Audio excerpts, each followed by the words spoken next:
दोस्तों नमस्कार। आज हमारा मुख्य उद्देश्य है कि कोविड को ध्यान में रखते हुए सांस की क्रिया कैसे की जाए।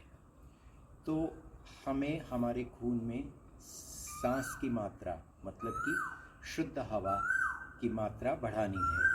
तो उसके लिए हमें सांस में ज़्यादा से ज़्यादा सांस लेनी है। यदि मैं आपसे कहूँ एक गहरी सांस लीजिए तो आम लोग करते हैं, तो जैसे ही गहरी सांस लेने का मतलब तो इस तरह से वो छाती भी उठाएंगे, कंधे भी उठाएंगे और पेट अंदर को जाता है। तो ये जो एक्शन है, जैसे ही हम ये करते हैं और मान लीजिए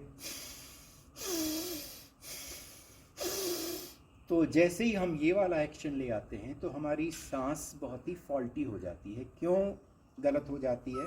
कि गलत इसलिए होती है कि जैसे ही हम ये कंधे और छाती उठाते हैं तो जो सांस है वो फेफड़े के ऊपरी भाग में, अगर हम हमारे फेफड़े को जाने तो हमारा फेफड़ा इस तरह से इतने भाग में ये है, यहाँ पर ये सांस नली आती है और उससे फिर ये दो नलियाँ और फिर ये हमारा फेफड़ा। अब जब हमने ऐसे किया, पेट अंदर चला गया, तो क्या होता है कि नीचे का भाग जो फेफड़े का है वो दबा ही रह जाता है, वो फूलने नहीं पाता और जो हमारी सांस है वो केवल ऊपर वाले हिस्से में लिमिट हो जाती है। तो इसलिए हमें, जैसे मुझे अगर आप देखेंगे तो मैं गहरी सांस कैसे लूँगा,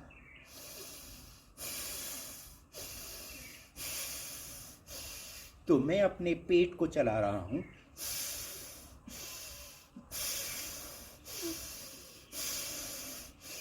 तो इस तरह से यदि मैं सांस लेता हूं तो क्या होता है कि जब मैं पेट को अंदर को दबा रहा हूं तो ये डायफ्राम ऊपर को जा रहा है और वो हमारे फेफड़े को दबा रहा है नीचे से, तो पूरी इस फेफड़े से सांस बाहर आती है। और फिर जब सांस लेते हुए मैंने पेट को बाहर को निकाला तो डायफ्राम नीचे को गया, तो नीचे वाले हिस्से तक फेफड़े को फूलने की जगह मिल जाती है। तो इसलिए जब हम इस तरह से सांस लेते हैं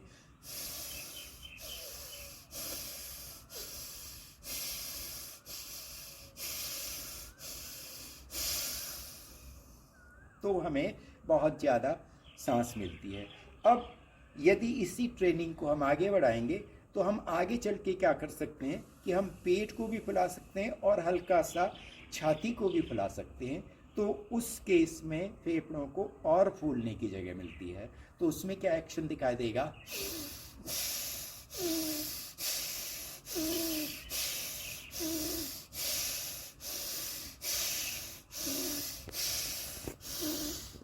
तो पेट जो है वो सांस भरने में हमेशा बाहर आना चाहिए और साथ में अगर हम इसको फुला लेते हैं तो तब ये बहुत ही और भी कारगर ज़्यादा सांस बन जाती है। तो अब हम सांस क्यों लेते हैं, ये एक मुख्य प्रश्न होता है कि हम सांस क्यों ले रहे हैं। तो हमारी सांस हम जानते हैं हमारे फेफड़ों में ही आती है, वो और कहीं नहीं जा सकती। खास करके डायफ्राम से नीचे यहाँ पेट को फुलाने का ये मतलब नहीं है कि सांस पेट में आ रही है। सांस तो या हमारी भोजन नली में जा सकती है, लेकिन जब हम भोजन नली नहीं यूज़ कर रहे हैं, खाना नहीं खा रहे हैं, तो उस समय जो भी हम सांस लेते हैं वो सीधे फेफड़े में जाती है। और हमें मालूम है कि फेफड़े में जो ब्लड है वो हार्ट हमारा जो अशुद्ध, जो दूषित खून है उसको वो हमारे फेफड़े में भेज रहा है, वहाँ पर कार्बन डाइऑक्साइड का एक्सचेंज होता है। तो जब हम इस तरह से सांस लेते हैं तो हमारे खून में फ्रेश एयर की मात्रा बहुत बढ़ती है। और जब हम तो बहुत हमने सांस बाहर फेंकी और काफ़ी सांस अंदर ली, तो इतना एक्सचेंज हमारे खून में होता है। तो क्या है कि खून में जैसे ही फ्रेश हवा आती है, ये फ्रेश हवा से खून में अग्नि है। हमारा जो शरीर गर्म है वो इसलिए है कि हमारा खून गर्म रहता है, और यदि हम खून में फ्रेश हवा की मात्रा बढ़ाते हैं तो खून में जो ये अग्नि है वो और तेज होती है। तो इसलिए सांस की क्रिया हमें समझनी चाहिए कि सांस की क्रिया में हम प्रयास करते हैं अधिक से अधिक सांस लेने की। वहाँ पर प्राण का कोई मतलब नहीं है। प्राणायाम की क्रिया बिल्कुल अलग है, वो प्राण से संबंधित है। सांस की क्रिया जो कि आसनों में इन्वॉल्व होती है, शरीर के व्यायाम में इन्वॉल्व होती है, उसमें हम हमारे खून में मैक्सिमम सांस डालते हैं। तो ये एक रहस्य हमने समझना है कि हमने हर सांस में अधिक से अधिक जो ताज़ी हवा है उसकी मात्रा बढ़ानी है, और उसके लिए ये पेट सबसे बड़ा धोखनी है, और पेट के बाद थोड़ा ये चेस्ट का भी एक्सपेंशन आता है, और फिर थोड़ा सा ये हाथ का। तो जब हम हाथ ऐसे ऊपर उठाते हैं तो ये हमारे कंधे भी उठ रहे हैं, तो थोड़ा चेस्ट कैविटी का लेंथ वाइज थोड़ी ऊपर को होती है, और इसी को अगर हमने थोड़ा जैसे ये वाला जो है, तो इसमें ये चेस्ट और शोल्डर एक्सपेंशन होते हैं। तो अब हम सांस की क्रियाएं समझेंगे, और उसके लिए हम फिर एक दूसरा वीडियो आपको प्रेजेंट करेंगे। तो इस जो है इसमें मुख्य रूप से हमें समझना है कि जितनी ज़्यादा हमारी सांस लेने की कैपेसिटी होगी, एक बार में जितना ज़्यादा वॉल्यूम हम बढ़ाएंगे, तो हमारे लंग्स पूरी तरह से एक्टिव रहेंगे, लंग्स की हेल्थ अच्छी रहेगी।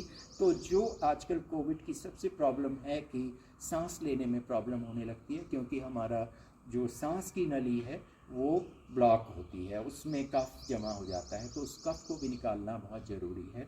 और इस क्रिया में एकदम से गर्मी होती है, खून खौलता है, वो गरम गरम खून सब जगह जा रहा है, तो उससे ये कफ भी ढीला पड़ता है, तो आप देखेंगे कि गला भी साफ होगा।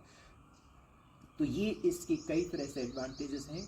दूसरा, जब खून गरम गरम शरीर में दौड़ने लगता है, हमारे मस्तिष्क में भी आता है, तो गरम खून से पूरे शरीर में जहाँ जहाँ भी कोई भी इन्फेक्शन है, टॉक्सिन्स खून में जमा हो गए हैं, तो वो सब वहाँ से निष्कासित होते हैं। ये इसका है, और इसी को हम एक सीरीज़ में अच्छी तरह से हर चीज़ समझाएंगे। तो इस समय इसका मुख्य पर्पस था कि हमारे शरीर की हेल्थ, भोजन, पानी और सांस, और इसमें सांस सबसे क्रिटिकल फैक्टर है जिसको हम नहीं रिकॉग्नाइज करते, हम केवल भोजन पर ध्यान रखते हैं, जबकि सबसे क्रिटिकल फैक्टर सांस है, फिर पानी है, उसके बाद भोजन है। They are in the reverse order.